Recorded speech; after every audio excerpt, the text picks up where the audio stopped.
Welcome back to Spartan Up, the podcast. We are your accountability partners. Joe goes around the world and we bring you the greatest minds we can find each week. So I'm Sefra Alexandra, Joe De Sena, straight from the mountains of Sparta.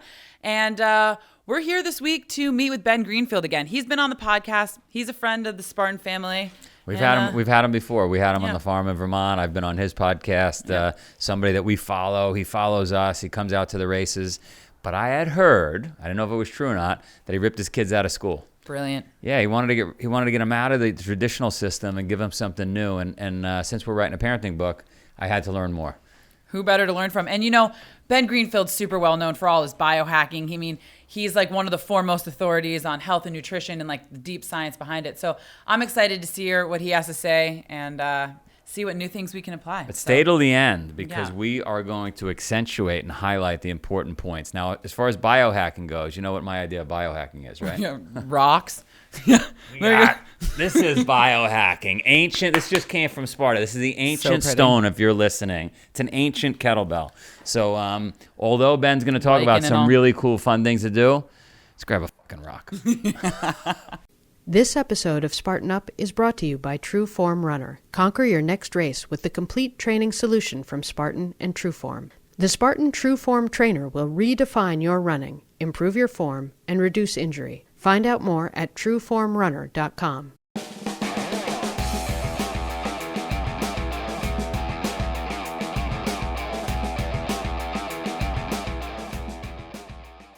We are here for Spartan Up Podcast. I am with Ben Greenfield. Last time I was with you, we kissed. We did. Remember that? It lives in infamy. I think it's on the internet. It's on the internet. I think it's on the internet. All I remember is your face was very scratchy. My face was scratchy. You were cold. You had passed out, and I was trying to bring you back to life. Yeah, it was a faux pass out. I was passing out so that you would do mouth to mouth. Got it. Yeah, I learned it's a great way to pick up folks.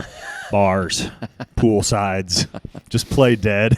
And then sit back and watch what happens and hope that whoever gives you the mouth-to-mouth is more attractive than Joe. Sorry about that. My other choice was to drop a rock on your head. 4 years ago. Works. 4 years ago we were together. It was 4 years ago at your farm. Yeah, at the farm. So what have you been up to since then? A lot of cold baths? Around the globe. Really, for the past 4 years, I've been focusing a lot on building my company and on putting out a lot more quality material for educating people, certifying coaches, and working on my books, and just doing what I've loved to do since I was a boy, Joe, and that is to learn cool things and then figure out a way to teach them to other people. So as long as I can do that, I'm happy. You're like a doctor. Yeah. Right? Yeah. You're like a crazy mad scientist. Like a very dangerous doctor. And in Montana. Yeah, no, in Idaho. In Idaho. Close to Montana. Yeah. And you guys are still living in the woods? We still live in the woods. My kids just put the finishing touches on Fort Chipmunk. So I gave them the option to drop out of 5th grade, not go to school anymore, and also not be homeschooled. Like no books, no curriculum, nothing. And they took me up on the offer. So their life now is all experiential. Like their science is cooking with mom in the kitchen. Their business is running their food podcast. Their math curriculum all summer has been and math and design and everything has been building this tree fort, which they drew up designs for like 4 months ago, and it looked like a tree fort, right? Just like a kid's tree fort, like no girls allowed, Fort Chipmunk, and the tree fort has. It's become this monstrous, huge, like Airbnb in our backyard. And 4 days ago, before I left to come back here, they asked me if they could get electricity out to the treehouse. And I said, well, you just run an extension. I thought they were running, like, they want it for a skill saw or something. Yeah. And no, they want, like, full-on heating, and they want to be able to, like, plug stuff in and charge things out there. And so yeah, that's what they're up to in the forest right now. And are they doing it with an extension cord, or are you letting them run electricity? If they want to run electricity, they have to figure that all out themselves. On their own. So the unwritten rule in our house is any time my kids want a book, no questions asked, I will buy them any book they want. And we have massive, massive piles of book. Their bedsides are just piles of books. My bedside is piles of books. That's what the basement is. And anything else, including electricity to a freaking treehouse, they have to pay for. So, nice. Yeah. How's it going? I mean, are you seeing early signs that this is the way of the future? This form of schooling? Yeah. Or electricity in tree houses? Either or. Yeah.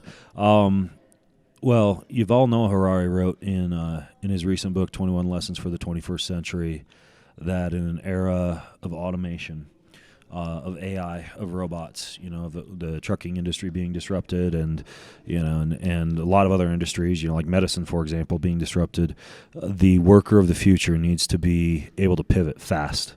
They need to be creative. They need to be free thinking.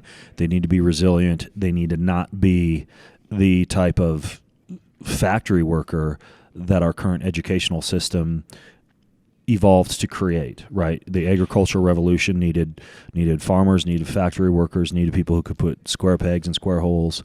And now we need people who can creatively adapt and create. And, that means that, when the doctor of the future, the surgeon of the future, loses their job because a robot can now do surgery better than them, the good ones will pivot and go on and find the cure for cancer or Alzheimer's, or go on and do something even better or make better robots, right? So in terms of unschooling, that's exactly what it creates. So all unschooling means is there's no curriculum, there's no system.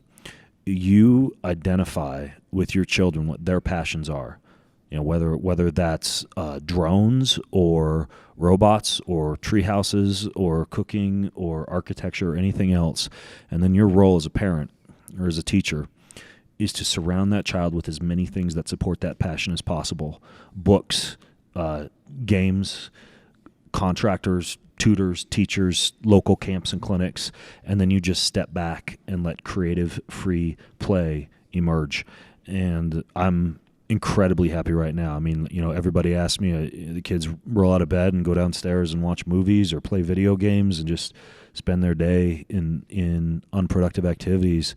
And the answer is no. I mean, they get up and they march out to the tree fort, they come back, they meet with their jiu-jitsu instructor, they come inside, they read, they prepare some extravagant lunch in which they do the plating and the sauces, just so, and then they spend the day outside playing. And it's wonderful. I think one big key, though, is that if you're going to go that route, you have to model as a parent, how your children should be engaged in productivity. Mom and I don't watch movies. We don't have video games. There's no screen time rules, and there's no rules in our house, right? Mom and I live the way that productive adults should live, and the kids just see that as the norm. So that's what they do. When there's downtime at our house, there's always a book to pick up. There's always eggs to go out and get from the chickens. There's always something productive to do. And because of that, when our kids have downtime, when they wake up in the morning, whenever they do wake up, because that's the beautiful part of them being at home is there is no alarm clock. There's no hopping on the school bus. When there's downtime, they do productive things. But that's what the parent has to model for them.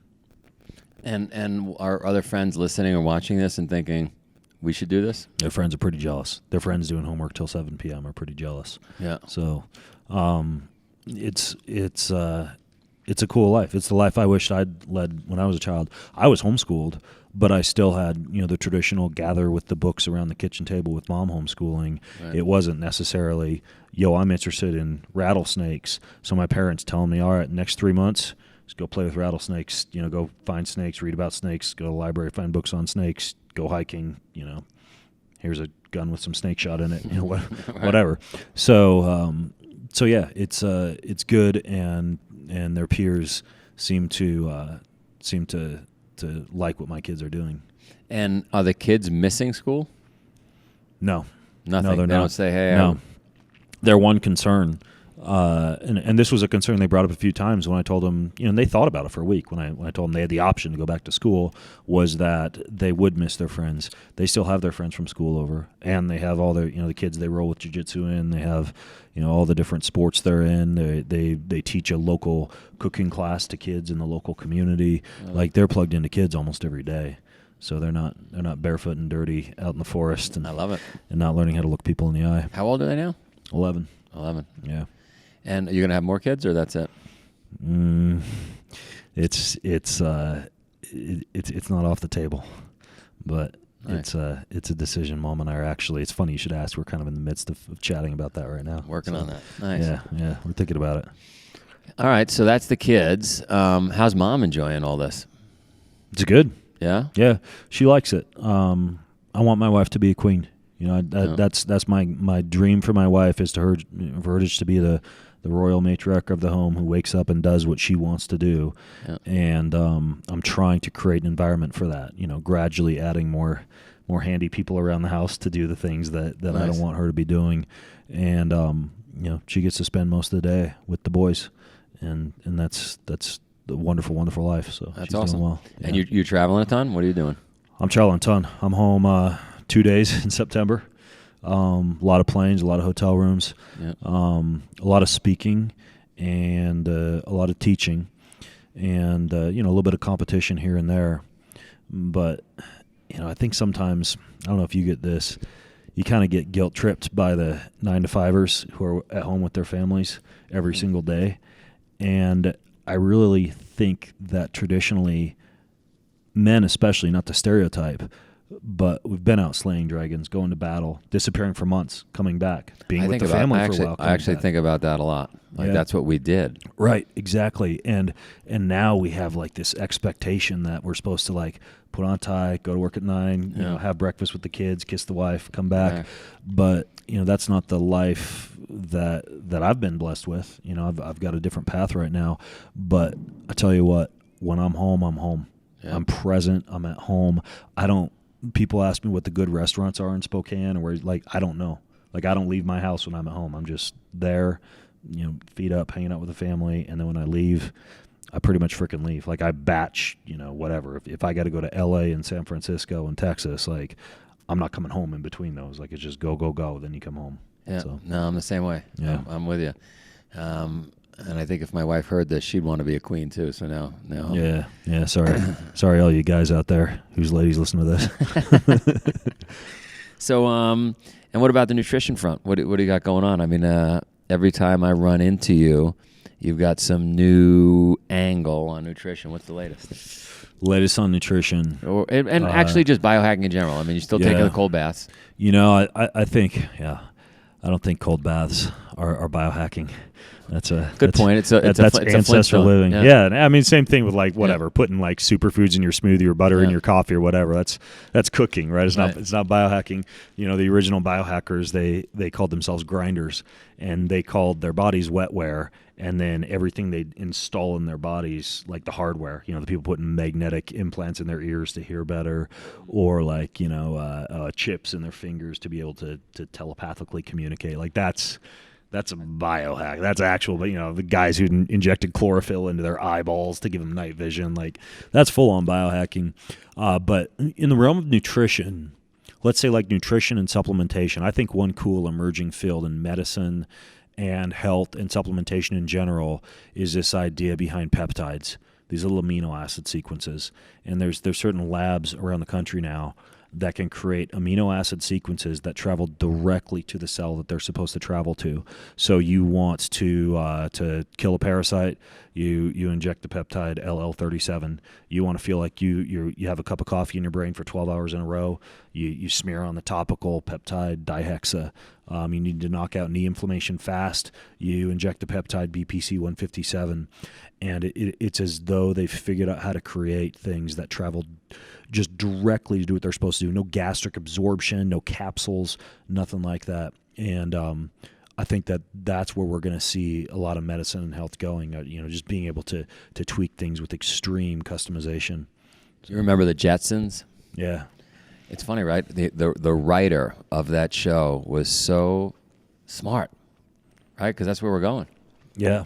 It is kind of funny though. Like there's certain things that were way beyond them. Like the scratchy, flickery screen where you're talking to somebody. Yeah, that's right. I was just talking to my wife, thousands of miles away, and there was no scratchy. Like she was high res, and yet we're not jetting around in little planes to get here and there. Not yet. Yeah. Let's take a break. Why don't you and I knock out some burpees? Maybe go for a cold water dip. Let's do it. Come back. Let's do it. Hey, we're going to be right back to this episode, but first I want to talk to you a little bit about Trueform. So we're here in Boston. We're filming podcasts. Trueform is a partner of Spartan Race. They've brought these incredible machines in. Awesome. And Sefra, you were just running on it, and I want you to tell the story. Yeah. So maybe if you can see when I'm running, I thought I was like, oh, I'm a great runner.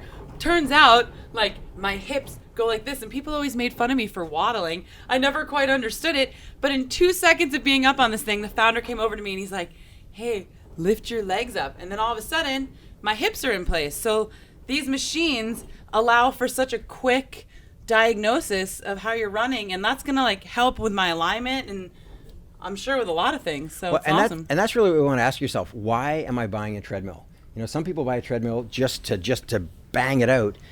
If you want to be a better runner, and realistically, who doesn't want to be a better runner if you run? That's actually what this treadmill is about. It's not just about spinning and making you move. If you're running on a traditional treadmill, you can run badly and keep running badly. Yeah. If you're running on this, it's going to catch you. You have to run well for this to move well. That's the whole point of it.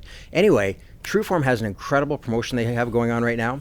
It's a program they've put together. It's not just for Spartan racers, but this one in particular is put together with Spartan Race. If you go to trueformrunner.com, you'll find out that you can get a machine in your living room.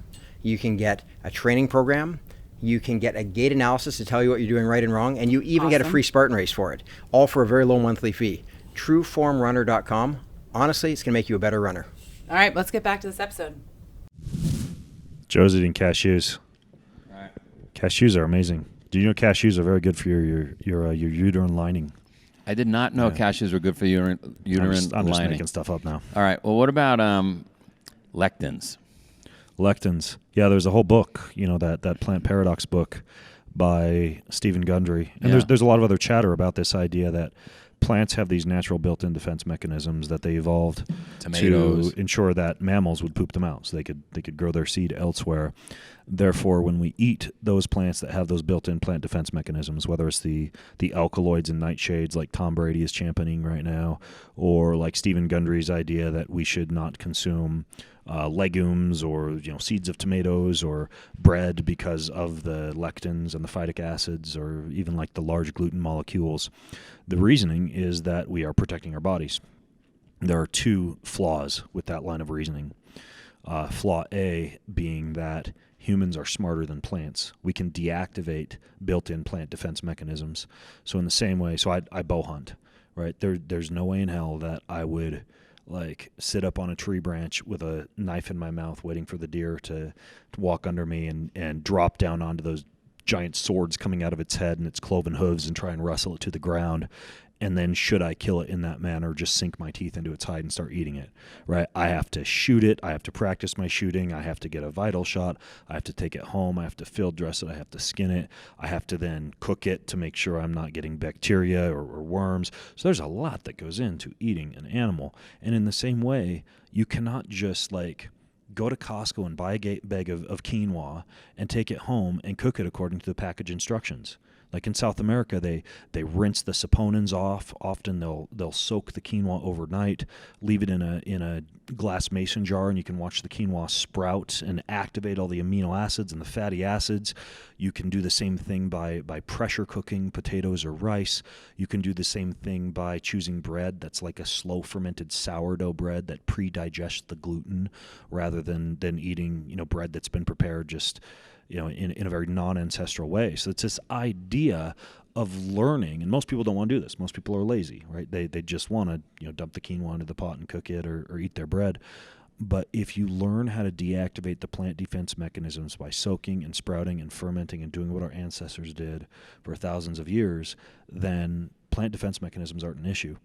And furthermore, we know that nearly every one of the blue zones where there's a disproportionately high number of centenarians, that those folks have a high intake of wild plants, bitter plants, plants that have a so-called xenohormetic effect. So we talk about cold baths being good for you, saunas being good for you, exercise being good for you. There's even evidence around Chernobyl that some of the rodents there are living longer because the low levels of radiation are good for you. It's because when your body is exposed to these mild stressors, it bounces back stronger. You're talking Spartan to me now. Right. That's the whole concept behind hormesis. And so if you completely avoid any assailant to your gut, if you completely avoid rosemary and thyme and wild plant foraging for dandelion or nettle or anything else we might find growing out in the forest where plants are exposed to more environmental stressors and have an even greater ability to pass that xenohormetic effect onto you, then we are shorting ourselves from that mild amount of stress that nature can give us. So it all comes down to being smart, right? If you go for a 4-hour run, you're probably not going to get many longevity-enhancing benefits, and you're going to do some damage to your body that might last for a while. The same thing if you eat an entire blender jar full of spinach or a bag full of wheat granola that's chock full of gluten, right? But in small amounts, like a little bit of bitters or like some dandelion leaf from your backyard, that kind of stuff is actually good for you. It makes your gut stronger.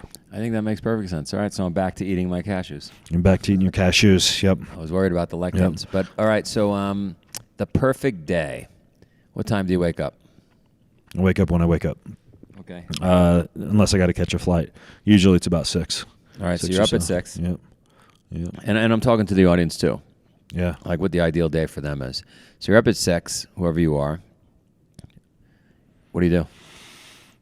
I lay in bed and I keep myself from jumping out of bed and kicking my heels together and going down to crush the day, which is what I want to do. And instead I lay in bed and I focus on deep breathing through my nose, settling my body. I pull out a gratitude journal that I keep on my bedside, and I write down 3 things.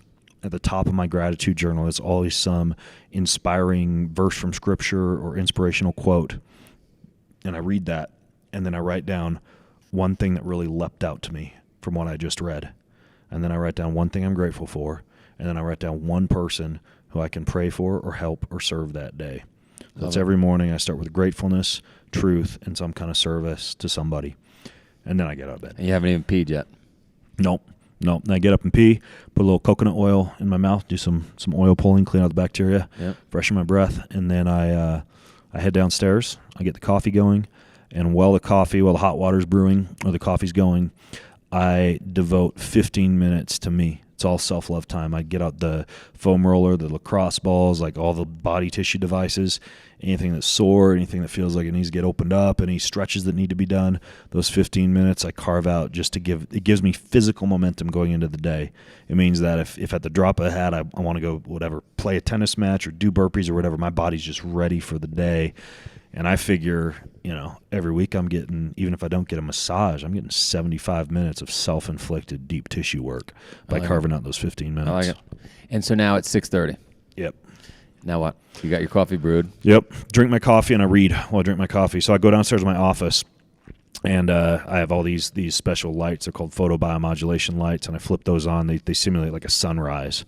Right? They give you all that good infrared and red light that sunrise gives to you. So it's a good way to kind of blast my body with light. I would love to go out in the sunlight and drink my cup of coffee, but I got to work. My computers aren't out in the sunlight.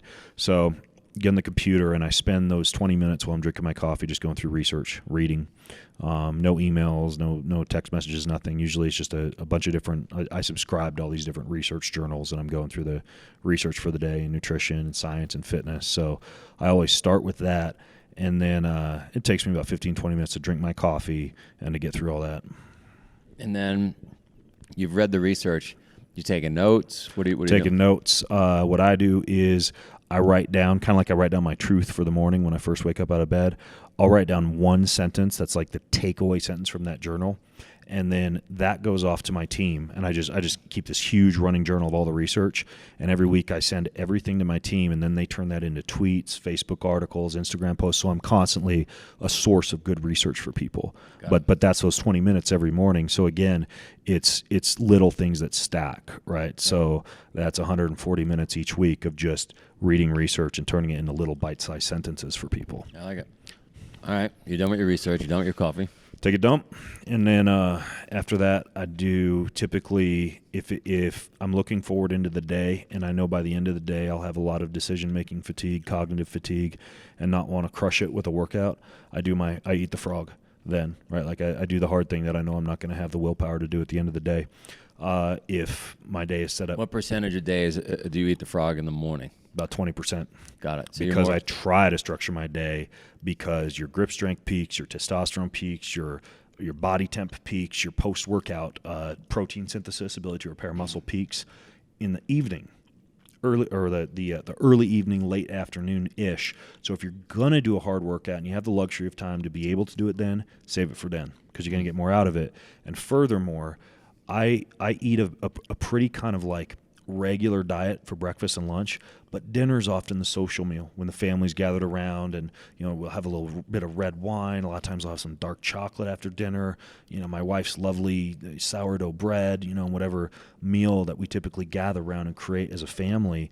And because dinner is such kind of like that massive end cap of the day, if I'm doing my hard workout at 5 p.m., all muscle is to a large extent from a health standpoint is it's a sugar tank, right? It'll take anything you eat and shove it away and store it. So by stacking your workout at the end of the day, you actually enable yourself to have like a massive, wonderful, lovely dinner with people, and to be able to eat a lot of food and go to bed with all the serotonin and the melatonin that you get from those, that big meal that you had, and fall asleep. So it's a very good way to kind of have your cake and eat it too, to save that workout for later on in the day. Man, I wonder if different human beings are different, because my whole life, what I found is if I didn't eat 4 hours before bed, I just slept great. A lot of people find that, and from a circadian rhythmicity standpoint, there's a guy named Sanjay Gupta who's done some research on this in both rodent and human models. He has found that early eating in the evening and then a long time, typically about 3 to 4 hours prior to bedtime, is ideal for deep sleep levels. But for me, because I'm saving the majority of my carbohydrates for the end of the day anyways, I get this serotonin and melatonin release that allows me to sleep. And I think even more importantly than that, by the time our family is done with everything our family is done with, and by the time I'm done with my work day, which is usually about 6:37 by the time I finish work and finish that workout, our family has these amazing family dinners, and we gather around board games and table topics and card games, and then we finish dinner and we go forward and we play music together, and we play the piano and the guitar and the ukulele, and we have story time before bed. It's just like every night's kind of like this social party at our house. And so for me, it's just from a pure happiness standpoint, it works better to have dinner around 8:30. So got it. All right. Well, my wife's family is more like what you described. They like the ukuleles, the music, the late dinner. Yep. Spain is known for that. Exactly. So we kind of have a little bit more of a European thing going on in our house from that standpoint. But back to the morning, 9 times out of 10 or close to 8 times out of 10, I'll do just something easy. Walk in the sunshine. I love to hit the sauna in the cold pool. So I'll a lot of times do 30 minutes in the sauna, 5 minutes in the cold pool, sometimes a little yoga, sometimes a little swimming. But something that's kind of like you have this natural cortisol rise in the morning anyways. The coffee shoves that even higher. And I find it really stabilizes me just from a pure breath work and peace standpoint going into my work day, if that morning workout is less soul crushing and more just kind of something that eases me into the day. And talk to me about the cold plunge in the sauna. I've been doing it for as long as I could remember. Yeah. And what's the science behind it? Well, the sauna induces something called heat shock protein, which is a resiliency-enhancing protein. It makes your cells stronger in the same way that those wild, xenohormetic compounds from plants do. You also get an increase in blood flow. You get an increase in something called brain-derived neurotrophic factor, which helps to grow new neurons during the day. You get a little bit of detoxification effect because your skin is your body's largest detox organ. And you also you get, especially if you're focusing on breath work and mindfulness and focus in the sauna, which if you've got it hot enough, the heat almost requires you to do, it gives you the ability to be able to just have a little bit more control over how you're emotionally responding to things the rest of the morning. And then the cold will, and I always do this in a fasted state, the cold will mobilize fatty acids from adipose tissue. It will convert white fat into metabolically active heat-producing brown fat. It causes this rush of nitric oxide, which is like Viagra for your whole body. And if you put your head under, which is important to do, and this is why cold water immersion is better than cryotherapy chambers, you activate what's called your mammalian dive reflex. And this is that primal reflex that we would normally go But as you get used to that cold water over your head, your vagus nerve develops what we call nerve tone. Your vagus nerve is the one that travels from your brain and innervates all the organs in your body. When your vagus nerve has high vagal nerve tone, you're able to activate the parasympathetic nervous system more readily. You have better interplay between your fight and flight and your rest and digest nervous system. Yeah, so you're doing wonders for your nervous system and your resiliency. I was with Wim Hof, and he was saying they've actually done studies on him, and they're seeing that connection that you're describing. Yeah, directly measurable through something a lot of people measure now, HRV. HRV goes up. Usually it's an indicator vagal nerve tone is elevated. All right, I got to get the head under the water. Yep.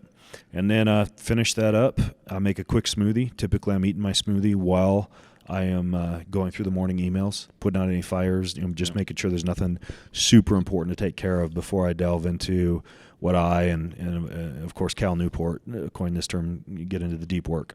Right? So I work no push notifications, nothing, like a horse with blinders on from about 9:30 or 10 until around 2. Like, I don't pop up for air. It's just, either it's recording podcasts or working on a book or doing consults with clients, looking at blood work for people, just basically complete focus, no reactive work, all productive work during that time frame. And then I break for lunch, typically have a little bit of fish and vegetables, some olive oil, a very Mediterranean lunch. After lunch, I always take a very quick 20-minute nap. I find that gives me like 2 days. Just 20 minutes. I slip up to the bedroom usually. I lay out on a mat if I'm traveling, just get in the hotel bed. So 20 minutes, close my eyes. Sometimes I don't fall asleep, right? Sometimes I'm just playing like little beats that kind of relax me. Sometimes I'm just doing box breathing for 20 minutes. Yep. But it's amazing in terms of eliminating all the brain fog and the stress that develops late into the afternoon. Wake up from the nap. Everything else from that point on is reactive work, emails, phone calls that have built up during the day. Can you call me about this, Ben? Hey, can we hop on the phone for 10 minutes? That. A lot of times I'll go up on the farm road back behind my house and just walk back and forth while I'm thumb texting on my phone or talking to clients or making these quick phone calls. Usually by the time that's said and done, that's a good couple hours, sometimes more. Finish that up around 5 or so. That's the point at which, like I mentioned, I'll do the hard workout. Get the hard workout done, take another cold shower, make sure there's no other fires to put out after that, because that's a good hour and a half in the afternoon, and inevitably after 90 minutes, you know how it goes. You step away from your phone for 5 minutes and you got 10 emails. So I'll finish up anything that I don't want on my mind during dinner, and then at that point around 7:30-ish, that's when life gets wonderful, because that's when it's just party time, pure family time. Pure family time, and that's when we delve into the family dinners and just have. I gotta join one of these family dinners. Yeah. You gotta come out sometime. I'm bringing my family over. Yeah, come to the sauna, the cold pool, and then we eat some steak. They could hang out in the Chipmunk. What's it called? Chipmunk. They can hang out at Fort Chipmunk, and we can put some of my 28-ounce bone-in French cut ribeyes on the Traeger grill, smoke them up, and I love it. Have a little food. What all right, so if people can only do 3 things, because nobody has their own jiu-jitsu master living in the house, they don't have Camp Chipmunk in the backyard, or 24-inch steaks. What 3 things? What are the most important 3 things? It all comes down to your mitochondria. So the 3 things that you do, because your mitochondria all operate on the concept that your body is a battery. Your body is a battery, and you need to keep it. You need to keep it charged. You need to keep that battery charged. So the top 3 things would be A, nature, specifically getting in touch with the planet Earth and getting sunlight. That's number 1. Every single day, get outside barefoot and get sunshine on your skin. Number 2 is hormesis, specifically through heat and cold every day. Right. So grounding, earthing. Light, heat, and cold. And then finally, hydration, but specifically pay attention to the type of water you're drinking, clean, filtered water, and get a lot of minerals in your body. Everything I just described is basically treating your body like a battery, because everything from the earthing to the photons from the light to the heat and the cold moving electrons through your body to the water to the minerals all charges up your human battery. And if you do no other biohacks or expensive things or anything else, assuming you're moving throughout the day and you're eating a diet that our ancestors would have recognized, you're going to feel pretty good. I love it. I feel like Tesla already. There you go. I feel like a Tesla. Good stuff. Knuckles. Right, cool, I'll man. see you in 4 years. Boom. We'll make out. Do it. So yeah, I mean, there's a reason why this guy has 200,000 followers, right? I mean, he takes all of these concepts that we're all talking about and then just absolutely builds in the real hardcore science that's behind it. And I mean, before we talk about science, I think we should address the schooling issue. Because for me, like, I was a kid where they were always like, sit down, be quiet, blah, blah, blah, all these things. And the second I'm outside, it's like we always talk about, if you have your blinders on and you're in nature, you're going to get eaten by the lion. You need to have that awareness to everything. So this whole unschooling concept, if we look at school, 500 AD, they're starting to have formalized schools in Greece and all of that. But our curriculum as we know it, 1796, we're in Massachusetts right now, Horace Mann develops a curriculum so we can pump kids through like an industrial conveyor belt so they can be ready to work in the workforce. It's a model, but is it the most effective thing? All right, so for those listening and watching, let's decipher what Sefra just said. Yeah. School is an archaic model that needs to be reformed. Got it. Better? And you just think it's too industrial, too clinical, too organized. You have no hard skills, no relatability, and no connection to nature. If we look at it, right, human beings are built to be out, like our home is the earth. Whether as bohemian as that sounds or not, that's the environment that we as humans are born into. We're not separate from nature. We're a part of it. So look, you know me, I'm open-minded. They're not taught in any of it. And I would rip my kids out of school, but let's go to the Amazon or deep to the interior of Fiji, and let's rip a couple of people out. And because they're living the way you're saying, they're living in nature, they're doing all those things, how are they going to do in New York City? They're not going to do too well. It's all about awareness and like building patterns and principles. He's saying for his kids, he's not saying it's a free-for-all where it's like Tarzan jungle mania. Not at all. He's saying these kids are following their passions. Camp Chipmunk. I love those kids. I can't wait to visit. Anyways, all you can say is like they're following their passion. Every human is born with like an innate passion. And when you're actually given an environment that facilitates, like they're saying, you like snakes, every book on snakes, to be living in a vessel where like the old mentorship ways, where you can have the time and attention to follow that instead of wasting your most active years being taught to be sedentary, lazy, eat horrible food that's forced down your throat. No, they're saying we're responsible parents. But it's not It's not realistic to completely overturn the educational system because not everybody's in a position like Ben and his wife are to set up Camp Chipmunk and spend all day with them and model, as he says, right? 100%. Right. So parents go to work during the day. So after school programs, if you want to look up wilderness skills or primitive skills programs, Tom Brown Jr. once again is the head grandfather of that. Anywhere you live, any city, almost every country now has primitive skill schools where it's an after-school program. All right, again, to decipher what she's saying. Training.